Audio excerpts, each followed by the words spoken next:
భూమి నుంచి స్వయంగా కొన్ని శతాబ్దాలుగా మండుతున్న అగ్ని ఏ దేవాలయంలో ఉందో తెలుసా? హిమాచల్ ప్రదేశ్‌లో ఉన్న జ్వాలాముఖి దేవాలయం. ఇక్కడ భూమి పొరలో నుంచి స్వయంగా వెలువడే అగ్నిజ్వాలలు నిరంతరంగా మండుతూనే ఉంటాయి. ఈ మంటలు శతాబ్దాలుగా ఆగకుండా వెలుగుతూనే ఉన్నాయి. దీన్ని ఎవరూ ఆర్పలేరు కూడా. శాస్త్రవేత్తలు చెప్తున్న దాని ప్రకారం ఇది భూమి లోపల ఉన్న జ్వలనీయ వాయువులు వెలువడడం వల్ల ఈ అగ్ని వస్తుంది అని అంటున్నారు. కానీ కొన్ని శతాబ్దాలుగా ఆ వాయువు ఎలా ఆగకుండా వెలుగుతుందో మాత్రం ఇప్పటికీ ఎవరికీ స్పష్టంగా తెలియదు. ఇది ఒక సాధారణ దేవాలయం కాదు. ఇది భారతదేశంలోని 18 అష్టాదశ శక్తిపీఠాల్లో ఒకటి.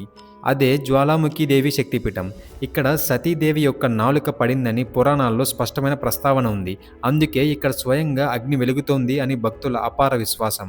ఇది కేవలం సహజ వాయువుల వల్లే కాదు, ఇది నిజంగా ఒక శక్తిపీఠంగా పూజింపబడే పవిత్ర స్థలం. ఇలాంటి అద్భుతమైన ఆలయాల రహస్యాల కోసం మన mystery talks Telugu channel subscribe చేయండి. ఈ వీడియో నచ్చితే ఒక లైక్ చేయండి. Thank you.